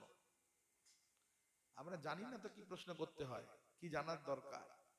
খালি ভাবছি ছেলে চাকরি হয়ে গেলেই ভালো, মেয়ের বিয়েটা হয়ে গেলেই ভালো, গরুটা একটা বকনা বাছুর বিয়ে দিলেই ভালো, এবারে একটা জমিতে ভালো ধানটা চাষ হলেই ভালো, এতেই আমরা ব্যস্ত মস্ত হয়ে আছি, মত্ত হয়ে আছি। কিন্তু ভালোর এখানে শেষ নয়। ভালো কোনটা? যখন নিজেকে জানতে পেরে যাব এবং নিজের কর্তব্য শুরু করে দেব, সেটাই ভালো। সেই ভালোর কথা বলতে গিয়ে বললেন যে শতাং প্রসঙ্গান, সঙ্গ নয় প্রসঙ্গ, প্রকৃষ্ট রূপে সঙ্গ করতে হবে। কাদের? বলে এই শতাং, সাধুদের। সাধু সঙ্গ করবার ইচ্ছা কখন জাগে? বলছেন সাধু সঙ্গের ইচ্ছা তখনই হয় যখন সংসার ক্ষয়োন্মুখ সময় আসে। এই যে বারবার জন্ম মৃত্যু, মায়ের গর্ভ, জন্ম মৃত্যুর মায়ের গর্ভ, এটাই হচ্ছে বড় সংসার। এই সংসার করতে করতে ভগবান একবার সুযোগ দেন, এই জীবটা অনেকদিন আমার থেকে দূরে আছে, কষ্ট পাচ্ছে, এবার ওকে আমার কাছে নিয়ে আসবার সুযোগ করে দিতে হবে। ভগবানের করুণা হলেই তবেই কিন্তু সাধু সঙ্গ মেলে। এই সাধু সঙ্গ এমনি এমনি হয় না। তাই জন্য বলছেন বিনু সৎসঙ্গ বিবেক না হই, রাম কৃপা বিনু সুলভ না সোই। বিনু সৎসঙ্গ অর্থাৎ সাধু সঙ্গ ছাড়া তোমার বিবেকটা জাগ্রতই হবে না। আর এই সাধু সঙ্গ বাজারে কিনতে পাওয়া যায় না যে 2 কিলো সাধু সঙ্গ কিনে নিয়ে আসে, ওরকম হবে না। এ হলো প্রভুর করুণা না হলে সাধু সঙ্গ হবে না। বিনু সৎসঙ্গ বিবেক না হই, আর রাম কৃপা বিনা সুলভ না সই। এই কারণে যখন কিনা সংসার ক্ষয়োন্মুখ সময় এসে উপস্থিত হয়, তখনই এই সাধু সঙ্গ করবার সুযোগ এসে যায়।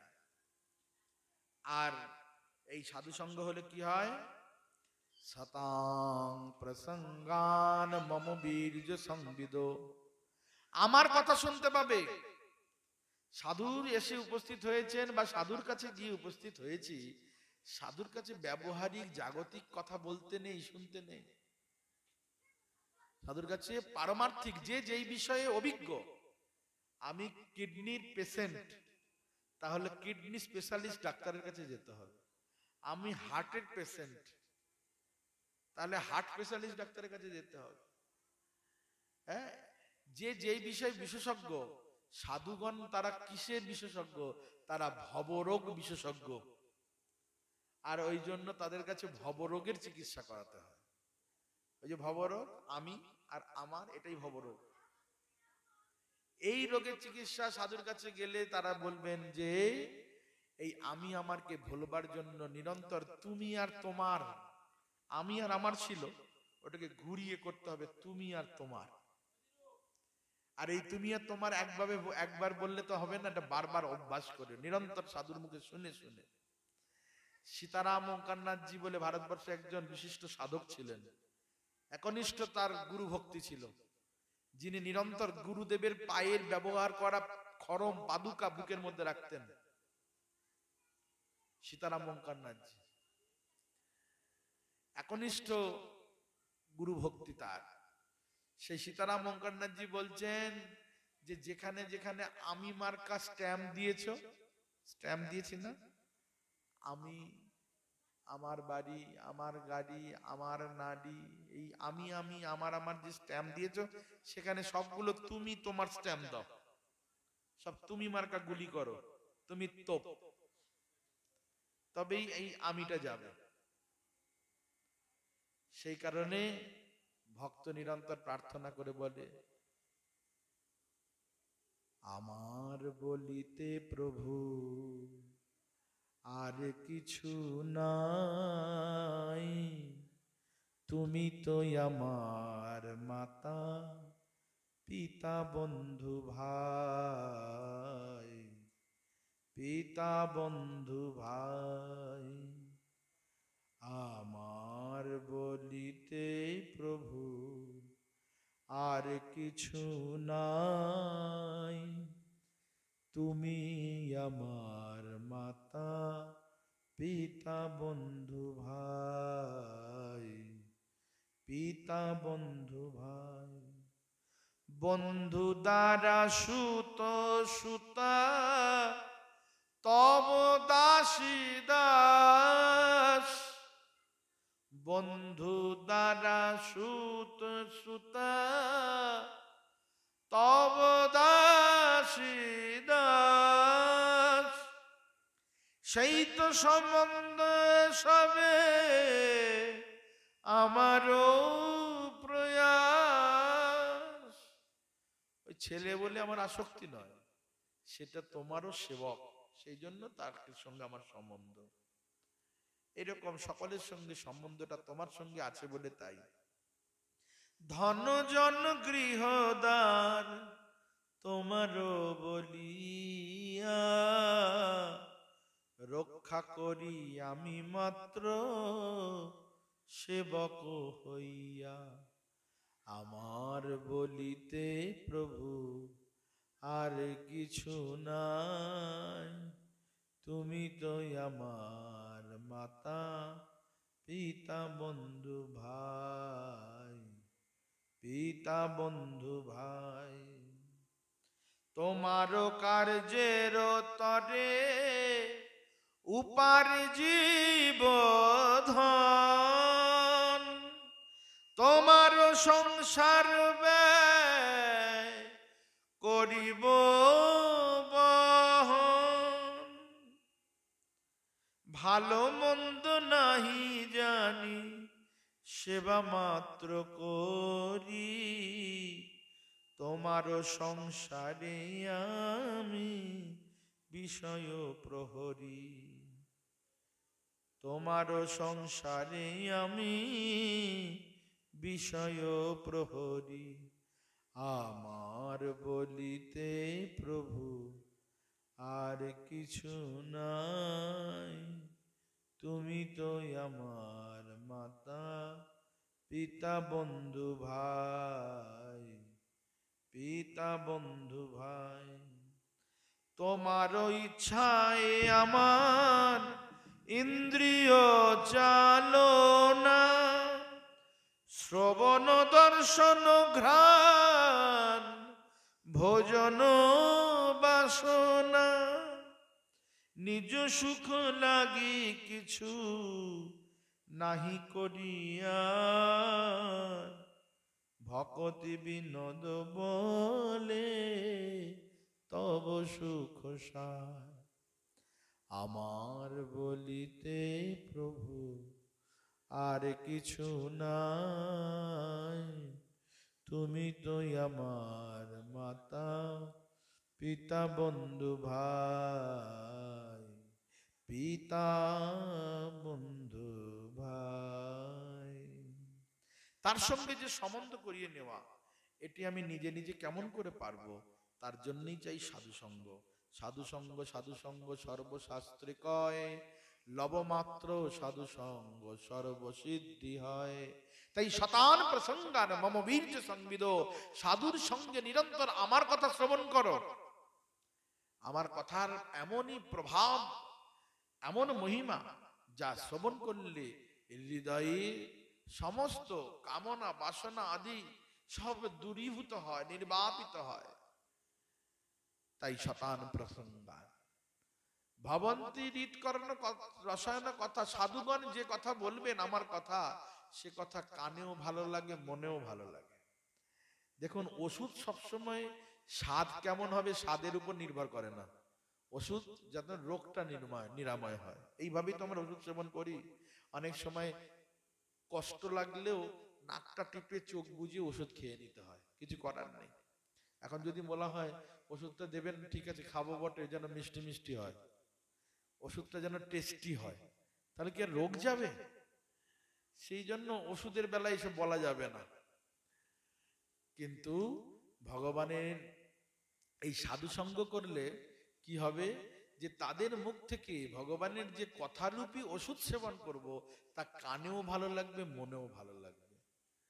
হৃৎকর্ণ রসায়ন কথা, আর এমন কথা শুনলে কি হয়, তজ্জসনাদ আসু অপবর্গ বর্তমানি। বর্তম মানে কি? বর্তমানে পথ, পথের মধ্যে আছে বর্গ, প বর্গ। তজ্জসনাদ আসু অপবর্গ বর্তমানি। আচ্ছা, আমরা ব্যাকরণে পড়েছিলাম ক বর্গ, চ বর্গ, ট বর্গ, ত বর্গ, প বর্গ। ব্যাকরণে আছে না, ক চ ট ত প বর্গ। এই প বর্গের প্রত্যেকটা বর্গে 5টা করে অক্ষর আছে। ক বর্গে যেমন ক খ গ ঘ ঙ, চ বর্গে চ ছ জ ঝ ঞ, ট বর্গে ট ঠ ড ঢ ণ, ত বর্গে ত থ দ ধ ন, প বর্গে প ফ ব ভ ম। এই যে প ফ ব ভ ম, এটা চলে যাবে, অপগত হবে প বর্গ। এই পয়ে কি বলে? পাপ করবার প্রবৃত্তি। যখন আমি সাধু সঙ্গ করিনি, কথায় কথায় পাপ করতাম। কিরকম পাপ করেছি বলে, একটা পোকা যাচ্ছে, জোর করে পা দিয়ে তাকে থেঁতলে মেরে দিলাম। কুকুরটা বসে আছে, যাওয়ার সময় একটা লাথি মেরে দিয়ে চলে দিল, কাও কাও করতে করতে সে চলে গেল। সে কিছুই করেনি, কিন্তু আমার এটা স্বভাব, ইচ্ছা। সাধু সঙ্গ করিনি তো। বাজার থেকে নিয়ে বা পুকুর থেকে তুলে কড়াইয়ের মধ্যে নেড়ে চেড়ে পেটে ঢুকিয়েছি, সাধু সঙ্গ করিনি তো। খালি ভেবেছি আমি বাঁচবো, আমি বলবর্ধক হব, আমার তুষ্টি পুষ্টি হবে, আর সব মরুক। আমার গাছের তলারটা চাই, গাছেরটা চাই, মাটিরটা চাই, সব চাই, আমারই চাই, আর কেউ বাঁচবে না। কি আশ্চর্য! এসব দুর্বুদ্ধি ছিল। যখন সাধু সঙ্গ হলো তখন মনে হলো, আরে বাবা, আমার প্রভু তো সর্বত্রই আছে, সবার মধ্যে আছে, এইভাবে আমি তো প্রাণী বধ করতে পারি না। না না, একটা জীব এত ছটপট করছে, আমি তাকে এইভাবে বধ করতে পারি না। এই যে বিবেকটা জাগ্রত হলো, তাই জন্য বলছে বিনু সৎসঙ্গ বিবেক না হই।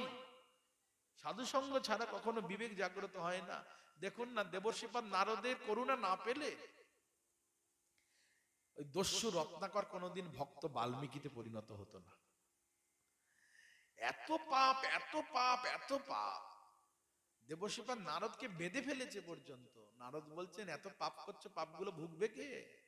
পাপ করছো রাশি রাশি, ভুগবে কি আর মাসি পিসি? হ্যাঁ, পাপগুলো ভুগবে কে? বলে কেন? যাদের জন্য করছে তারা ভুগবে। কার জন্য করছে? বলে আমার বাবা মা, আমার স্ত্রী, আমার সন্তান, এদের জন্য করছি। চুরি ডাকাতি চিনতে ওরা নেবে? বলে একবার জিজ্ঞাসা করে এসো। বাবা মাকে বলছে, বাবা মা, তোমাদের জন্য এত চুরি ডাকাতি করি, তোমরা নেবে তো আমার পাপের যা পাপ হয় ভাগ? কি বলিস রে, ছোট থেকে তোদের বড় করেছি, নিজে না খেয়ে খাইয়েছি, কত কষ্ট করে বড় করেছি, তোর পাপগুলো নেবো বলে? তুই কেমন করে খাবি সে তুই বোঝ। তোর আমাদের যেমন কর্তব্য ছিল ছোটবেলা তোকে মানুষ করা, বড় করা, করেছি, এখন তোর কর্তব্য আমাদের মতো বৃদ্ধ পিতামাতার সেবা করা। তার জন্য তো আমরা কোনো পাপ নেব না। নিল না। স্ত্রীকে বলছে, তুমি তো অর্ধাঙ্গিনী, অন্তত সবটা না নিলেও অর্ধেকটা পাপ তো নেবে। বলে না না, কেন নেব? বরং তোমার পুণ্য স্বীকৃতি যদি কিছু থাকে সেটা আমি নিতে পারি, আমার পাপ তুমি নাও, তোমার পাপ আমি কেন নেব? স্ত্রীর পাপ স্বামী নেয়, প্রজার পাপ রাজা নেয়, আর শিষ্যের পাপ গুরু নেয়। খুব সাবধান। তো বুঝি, তাহলে স্ত্রীও নেবে না। আমাকে নিয়ে এসেছে, তোমার কাজ করে দিতে পারি, তোমার পাপ নেব নাকি? স্ত্রীও নেবে না। অবশেষে ছেলে পুলেকে বলছে, তোরা তো নিবি? বলছেন কখনোই না, আমরা এখন ছোট, আমাদের তোমাদের জন্যই জন্ম হয়েছে, জন্ম দিয়েছো, এখন আমাদের যতক্ষণ না বড় হচ্ছে ততক্ষণ আমাদের লালন পালন করা তোমার কর্তব্য, তোমার পাপ নেবো কেন? কেউ নিল না। অবশেষে দেবশ্রীপাদ নারদের কাছে এসে বললেন, কেউ তো নিল না পাপ, এখন কি হবে? বলে বললাম না, কেউ নেবে না। বলে এখন উপায় কি? বলে অন্তত ভগবানের নাম করো, পাপ সব চলে যাবে। এক কৃষ্ণ নামে যত পাপ হরে, পাতকীর সাধ্য নাই তত পাপ করে, বলো রাম বলো। কিন্তু এত পাপী সে সেই যুগে রাম উচ্চারণ করতে পারছে না, রাম উচ্চারণ পারছে না। শেষে দেবশ্রীপাদ নারদ অক্ষরটাকে আগে পরে করে দিয়ে তিনি বললেন, এবার তো বলতে পারবে, ম রাম রাম রাম রাম। দেখেন, প্রথম মটা মুছে দিলে সবগুলোই রাম। ম রাম রাম রাম, রাম রাম রামই হয়ে গেল। তো এইভাবে এত পাপী, যার মুখে রাম নাম আসছিল না, সে পরম ভক্ত হয়ে গেল কেমন করে? বলে দেবশ্রীপাদ নারদ ঋষির প্রভাবে। সাধু সঙ্গ চাই জীবনে।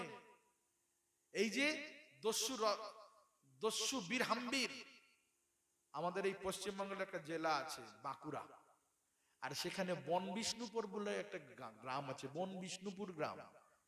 আর সেইখানকার রাজা ছিল দস্যু রাজা, যার নাম বীর হাম্বির। তার গ্রামের উপর দিয়ে কেউ কোনো ব্যক্তি ধন সম্পদ নিয়ে যাবে, কোনো যাওয়ার জো ছিল না। কারণ তার কাছে ছিল গণক, যারা গণনা করে জানতে পারতো এর কি নিয়ে যাচ্ছে এই রাজ্যের উপর দিয়ে, সঙ্গে সঙ্গে লুটতরাজ হয়ে যেত। গণনাকারীগণ গণনা করে যখনই ইঙ্গিত দিয়ে দিতেন রাজাকে, সঙ্গে সঙ্গে রাজা তাদের আবদ্ধ করে ধন সম্পদ লুটতরাজ করে নিত। এমনই দস্যু ছিল এই রাজা বীর হাম্বির। দৈবক্রমে বৃন্দাবন থেকে গোস্বামীগণের সারা জীবনের যে ধন, সেই সমস্ত শাস্ত্র নিয়ে আসছিলেন তিনজন চিহ্নিত কিঙ্কর, সাক্ষাৎ দ্বিতীয় অবতার তিন প্রভুর, নিতাই গৌর সীতানাথ, যারা এসেছেন শ্রীনিবাস, শ্যামানন্দ এবং নরোত্তম নাম নিয়ে। এই শ্রীনিবাস আচার্য প্রভু মহাপ্রভুর দ্বিতীয় কলেবর, প্রেম ভক্তি মহারাজ নরোত্তম ঠাকুর মহাশয় নিত্যানন্দ প্রভুর দ্বিতীয় কলেবর। এবং শ্যামানন্দ প্রভু যিনি অদ্বৈত আচার্য প্রভুর দ্বিতীয় কলেবর, তারা যোগ্য পাত্র, তারা যথাযোগ্য বৃন্দাবনে থেকে সমস্ত শাস্ত্র নিপুণতার সঙ্গে অধ্যয়ন করেছেন, হৃদয়ঙ্গম করেছেন, এবং তারা মহাপ্রভুর হার্দ আস্বাদ্য সেই যে নিভৃত নিকুঞ্জের দাসী রূপে নিরন্তর গোবিন্দের যে সেবা, সেই সমস্ত ভজনেও পারঙ্গত হয়েছে। যুক্ত মনে করে এরা যোগ্য এই মনে করে যাতে এই বঙ্গভূমিতেও এই সমস্ত গ্রন্থ প্রচার প্রসার হয়, তাই নিজেদের হাতের লেখা গ্রন্থ দিয়ে গোস্বামীগণের সমস্ত গ্রন্থ গরুর গাড়িতে করে এই গোস্বামীদের সমস্ত সারা জীবনের এই সম্পদ ভক্তির রসামৃত সিন্ধু, উজ্জ্বল নীলমণি, ষট সন্দর্ভ সমস্ত গোস্বামীগণের গ্রন্থ প্রেরণ করলেন। গরুর গাড়িতে করে নিয়ে যাচ্ছেন সেই গ্রন্থ। আর এসে উপস্থিত হয়েছেন বন বিষ্ণুপুর গ্রামে সন্ধ্যাবেলা। আজকে আর যাওয়া যাবে না, এরপরে তো জঙ্গল, তারপরে তো অনেক দূরে গ্রাম। তাই তারা কি করলেন, পরিশ্রান্ত ক্লান্ত হয়ে একটা জায়গায় ডেরা করলেন, রাত্রিবেলাটা এখানে বিশ্রাম হবে। সঙ্গে পদাতিকগণ আছেন, গরুর গাড়ি আছে, যে গাড়োয়ান গরুর গাড়ি চালায় সে আছে, আবার প্রহরীগণ আছে পদাতিক, তারা হেঁটে হেঁটে পাহারা দিয়ে দিয়ে আসছে। এত শত লোকের আবার রান্না বান্নার আয়োজন, বিশ্রাম হলো। আর ঠিক রাত্রে যখন সকলে ঘুমিয়ে গেছে, দস্যু বীর হাম্বির তিনি কি করলেন না, প্রেরণ করলেন তার নিজের সমস্ত আমাত্যবর্গ, দলবল আছে অনেক, তাদের পাঠিয়ে দিলেন। আর তারা সকলের অলক্ষ্যে সেই গ্রন্থ সম্পুট পেটিগুলোর মধ্যে রয়েছে সেগুলো চুরি করে নিয়ে রাজমহলে চলে গেলেন। এদিকে প্রাতকালে গ্রন্থ সম্পূর্ণ না দেখতে পেয়ে তিন প্রভু শ্রীনিবাস, শ্যামানন্দ, নরোত্তম ঠাকুর মাথায় চাপড়াচ্ছে, হায় হায় সর্বনাশ, কি হলো কি হলো। এখনকারের মতো নয় তো, 2000 কপি 1000 কপি ছাপানো হয়ে গেছে, একটা কপি গেছে তো বয়ে গেছে। কিন্তু সারা জীবনে হাতের লেখা একটাই গ্রন্থ, এর থেকে আবার লিখে লিখে লিখে লিখে গ্রন্থ করতে হবে। সেই গ্রন্থ যদি চুরি হয়ে যায়, এখন কি উপায়, কি হবে? কান্নাকাটি আরম্ভ হয়ে গেল। চারিদিকে অন্বেষণ করে যখন খুঁজে পাওয়া গেল না, অবশেষে শ্রীনিবাস আচার্য প্রভু সকলের মধ্যে বয়োজ্যেষ্ঠ গুরুতুল্য, তিনি শ্যামানন্দ প্রভুকে এবং নরোত্তম ঠাকুর মহাশয়কে বললেন, তোমরা নিজ নিজ স্থানে গিয়ে যা যা মনে আছে, স্মৃতিতে আছে, সেসব প্রচার করতে থাকো। তাই শ্যামানন্দ প্রভু চলে আসলেন এই মেদিনীপুর উড়িষ্যার বর্ডার এদিকে, নরোত্তম ঠাকুর মশাই চলে গেলেন বঙ্গদেশ হয়ে আসাম, মণিপুর, ইম্ফল, এই সমস্ত মায়ানমার, এইসব জায়গায় প্রচার করতে। আর এদিকে শ্রীনিবাস আচার্য প্রভু সংকল্প করেছে, গ্রন্থ উদ্ধার না করে আমি এখান থেকে যাবই না। এক ব্রাহ্মণের বাড়িতে রয়েছেন, আর ওই ব্রাহ্মণ রোজ যেন বিকালবেলা কোথায় যায়, যান কোথায়, বলে রাজবাড়িতে পাঠ করতে। আরে আমাকে বলুন সে কথা, তাহলে আমিও যাব, আমি ঘরে বসে আছি শুধু শুধু শুধু ভগবানের কথা আমিও শুনবো, চলুন। অবশেষে শ্রীনিবাস আচার্য প্রভু এসছেন সেই ব্রাহ্মণের বাড়িতে, আর বীর হাম্বীরের রাজসভায়। ডাকাতি করলে কি হবে, অনেকে আছে ভেতরে ভেতরে কুকর্ম করে, বাইরে কিন্তু লোক দেখানো সব ঠিকঠাক করে। তো বাইরে তার মন্দির আছে, রাধা গোবিন্দের মন্দির, এবং সেখানে প্রতিদিন হরিকথা পাঠও হয়। আর সেই পাঠে ওই ব্রাহ্মণী রোজ পাঠ করতে আসেন, পাঠ করতে এসেছেন। আর এসে শুনলেন ভ্রমর গীতি পাঠ হচ্ছে। মধুপকি তব বন্ধ মা স্পৃশাংরি সপত্না কুচু বিলুলিত মালা কুমকুম শ্রুভীর না। এই যে ভ্রমর গীতে পদগুলি হচ্ছে, তার ব্যাখ্যা করছেন, ব্যাখ্যা শুনে শান্তি হচ্ছে না। 3 দিন ধরে শুনলেন। ওদিকে বীর হাম্বির কি যে ডাকাতি হলো, সম্পত্তিগুলো দেখি খোল রে বাবা, খুলেই দেখে কি এখানে সম্পত্তি কোথায়, কতগুলো পুস্তক গ্রন্থ রয়েছে। এই সবগুলিকে চুরি করে কি লাভ হলো? কিন্তু এই গ্রন্থগুলোকে দর্শন করেই এই হৃদয়ের সব ময়লা যেন দূরে চলে গেল। কাঁদতে লাগলেন, ছিছি, এমন কোন সাধু ভক্তের জিনিস চুরি করে আনলাম, ডাকাতি করলাম, এটা ঠিক করা হলো না। তাকে যদি পেতাম এগুলো সব ফিরিয়ে দিতাম, সসম্মানে ক্ষমা চাইতাম, এইসব ভাবছেন। এদিকে 3 দিন ধরে যখন উনি আসছেন, রাম শ্রীনিবাস আচার্য প্রভু একদিন বললেন পাঠককে, যদি আমাকে অনুমতি দেন আমিও একটুখানি ব্যাখ্যা করবার চেষ্টা করি। অবশেষে, হ্যাঁ আসন করতে থাকো। অবশেষে কি হলো, শ্রীনিবাস আচার্য প্রভু তিনি কি করলেন না, এই ভ্রমর গীতি পাঠ করতে আরম্ভ করলেন। আর ভ্রমর গীতি পাঠ শুনে বীর হাম্বিরের মতো এত ডাকাত, নিষ্ঠুর কঠোর হৃদয় যার, তার হৃদয়টা বিগলিত হয়ে গেল। আর হয়ে সে কি করলেন, এই পাঠক ব্রাহ্মণ ঠাকুর আচার্য প্রভুর চরণে আত্মসমর্পণ করলেন। আর আত্মসমর্পণ করে বললেন, আমাকে দীক্ষা দেন গুরুদেব। দীক্ষা গ্রহণ করলেন। আর তিনি বললেন, আমি না একটা অন্যায় কাজ করেছি, জানি না কে হেন এমন কোন সাধু মহাত্মা পুরুষ এসেছিলেন আমাদের এই গ্রামে, যাদের আমি অভ্যাসবশত পূর্বের অভ্যাসবশত এই গ্রন্থ সমস্ত চুরি করেছি। আর এই চুরি করা গ্রন্থগুলি আমি এখন কি করব, তাকে যদি পেতাম আমি সম্মানে ফিরিয়ে দিতাম। আচার্য প্রভুর হৃদয়টা গদগদ হয়ে গেল এবং তিনি বললেন, এগুলি সব তো আমিই আনছিলাম। ক্ষমা চাইলেন। অতঃপর বললেন, তোমার যা ভুল সব, যা পাপ সব ক্ষমা করে দিলাম, আর এই সমস্ত কার্যে লিপ্ত হবে না। তুমি এখন নিত্য গৌরের দাস, নিত্য কৃষ্ণ দাস। এইভাবে সম্বন্ধ করেছেন, রাধারানীর তুমি দাসী। তখন সেই যে সর্বোৎকৃষ্ট শ্রেষ্ঠ মহাপ্রভুর হার্দ প্রিয় প্রিয় শ্রেয় বস্তু লাভ করে সে কৃতকৃতার্থ হলো। একটা ডাকাত আজ রাধারানীর দাসী হয়ে গেল। ধন্য মহাপ্রভুর এই ভক্তি অঙ্গ। সে বলছেন, প্রভু মোর শ্রীনিবাস পুরাইলে মনোয়াস, তুয়া পদে কি বলিব আর, আমি আছিনু বিষয় কীট, বড়ই লাগিত মিঠ, ঘুচাইলে রাজ অহংকার, পিব পিব করে মন সব লাগি উচাটন, এমতি তোমার ব্যবহার।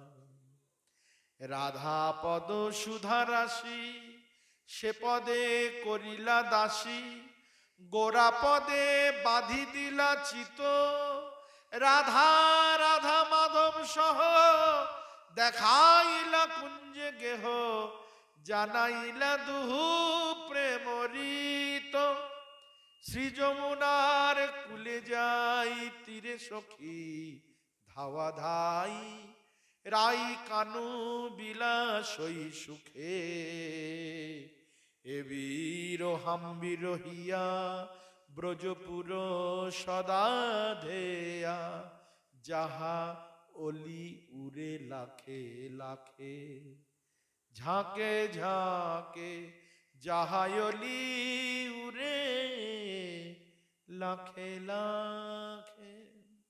এমনই শ্রীনিবাস আচার্য প্রভু তার দস্যু জীবন, ডাকাতি করা স্বভাব পরিত্যাগ করে এখন নিরন্তর গৌর বলতে তার নয়ন ঝরে।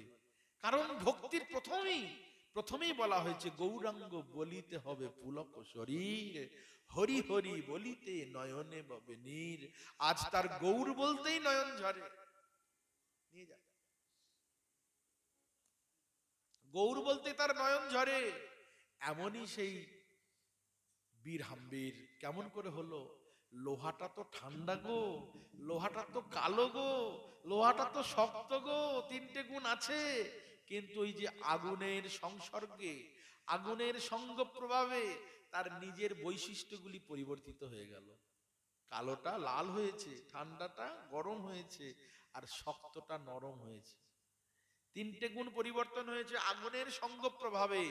তেমনি কৃষ্ণ ভোলা জীব, বহির্মুখতা স্বভাবযুক্ত জীব যদি অন্তর্মুখী ভক্তের সঙ্গ পেয়ে যায়, তাহলে তার জীবন কৃতকৃতার্থ হয়ে যায়, ধন্যাত্রী ধন্য হয়ে যায়। শ্রী গুরু নিতাই গৌর সীতানাথ ব্রহ্মানন্দে।